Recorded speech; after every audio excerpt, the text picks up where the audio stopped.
Coffee drinkers live longer. That's not a slogan. Dozens of huge studies tracking millions of people keep finding the same thing. Less diabetes, less liver disease, a lower chance of dying early, so it sounds settled. But there's an uncomfortable question hiding underneath. Does the coffee actually do any of that, or do healthier people just happen to drink coffee? And when scientists found a way to put that question to your DNA, the answer got a lot less flattering. Hang on, put the question to my DNA. How do you even ask coffee a genetic question?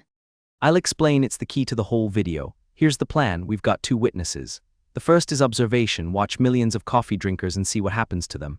The second is genetics, and it works like a lie detector for the first. When they agree, we can trust it. When they disagree, and on coffee they often do, that's where the real story is. Then we'll settle the myths: cancer, your heart, pregnancy. No hype in either direction. Okay, witness one. What does just watching coffee drinkers show? On the surface, coffee looks almost magical. Pool the big studies and you get a U-shaped curve.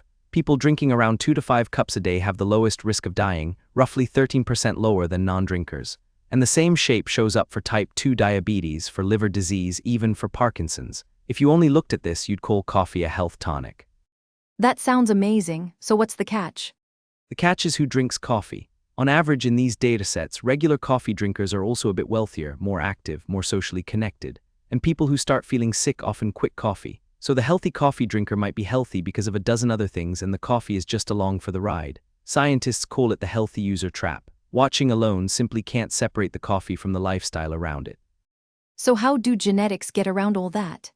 This is the clever part. Some people carry gene variants that nudge them to drink a little more coffee. And you're born with those genes at random, long before wealth, diet, or lifestyle enter the picture. So if coffee itself really protects you, the people genetically pushed toward more coffee should end up healthier.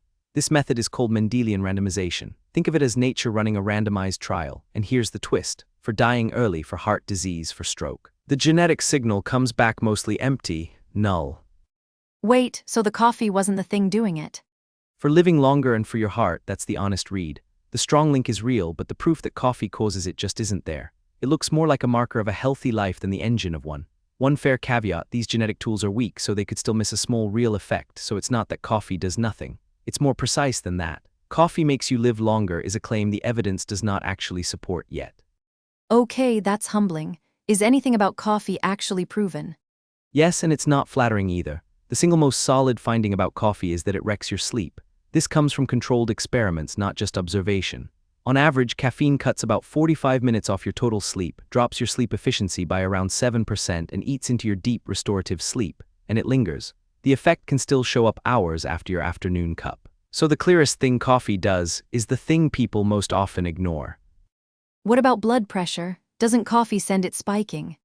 A little and briefly. Pooled trials show a fresh dose of caffeine nudges blood pressure up by about 3 points. But it's short-lived, and regular drinkers build tolerance, so it fades. Over the long term, in the genetic data, coffee doesn't leave a lasting blood pressure mark. So coffee sends your pressure through the roof is overstated. Real, but small and temporary. All right, the big scary one. Does coffee cause cancer? Here's a rare thing in science: an official reversal. Back in 1991, the world's leading cancer agency flagged coffee as a possible carcinogen over a bladder cancer signal. Then in 2016, 23 scientists re-examined more than 1,000 studies and moved coffee down to not classifiable, meaning essentially no good evidence it causes cancer. The old signal turned out to be smoking they hadn't fully accounted for. One asterisk: drinks hotter than about 65 degrees may raise throat cancer risk, but that's the heat, not the coffee itself. And the classic warning: coffee messes with your heart rhythm. Mostly a myth. In a dose-response analysis of over 700,000 people, coffee did not raise the risk of atrial fibrillation, the common rhythm problem. If anything, more coffee tracked with slightly less. But here's the honest wrinkle: a careful trial found coffee did bump up a different, usually harmless kind of extra heartbeat. So the scary version, coffee triggers dangerous arrhythmias, isn't supported. It's just not perfectly silent either. Back to the good news. The diabetes and liver stuff, real or another mirage?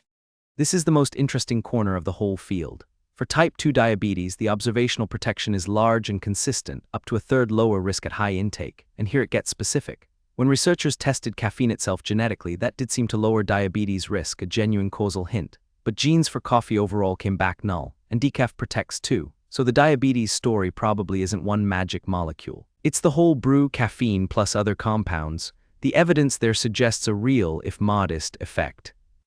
And the liver? Same direction, and one of coffee's most consistent signals. Across many studies, coffee drinkers show markedly lower rates of liver scarring and cirrhosis. It's still observational, so causation isn't nailed down, but the effect is large and it keeps showing up. The evidence suggests coffee is genuinely easy on the liver.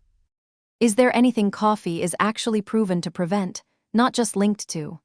Exactly one thing so far. Remember our genetic lie detector, the one that kept coming back empty? For gallstones, it didn't. Both the observation and the genetics point the same way, around 20% lower risk. It's the single outcome where coffee looks genuinely, causally protective. A small prize, but an honest one. Okay, is caffeine addictive? And what about pregnancy? Two quick, honest answers. Withdrawal is real. Skip your usual coffee and you can get a genuine headache and fatigue. It's recognized as a real syndrome. But full-blown caffeine addiction as a medical disorder isn't established. And pregnancy is the one place the evidence is genuinely mixed. There's a real signal linking more caffeine to lower birth weight, but the strong no safe amount claim comes from a single, contested review, and it may partly run backwards. Since early pregnancy nausea itself makes women avoid coffee, regulators land on a cautious middle, up to about 200 milligrams a day. If you're pregnant, that one's a conversation with your doctor. So after all that, the honest verdict? Coffee is probably not hurting you and the scary myths mostly collapse. Cancer, no, dehydration, erect heart rhythm, overblown, but the flattering story is shakier than the headlines. Coffee drinkers do live longer, that part is real, but it's mostly a marker of a healthy life, not proof the coffee earns it. The few things genuinely nailed down are narrower. It disrupts your sleep, it nudges blood pressure briefly, withdrawal is real. And it truly seems to protect against gallstones. Enjoy your cup, just don't expect it to save your life.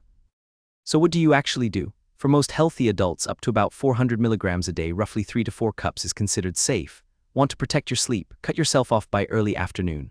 Pregnant or living with panic attacks or a heart rhythm condition? Keep it low and ask a doctor. And enjoy it for what it is, a genuine daily pleasure that's probably doing no harm rather than a medicine. No hype, no fear, just the evidence. And like our trickiest topics, this one went through an independent research board that checked every source and caught exactly where the genetics quietly disagree with the headlines. Next up, is sugar really as bad as they say? Subscribe and we'll keep going one myth at a time.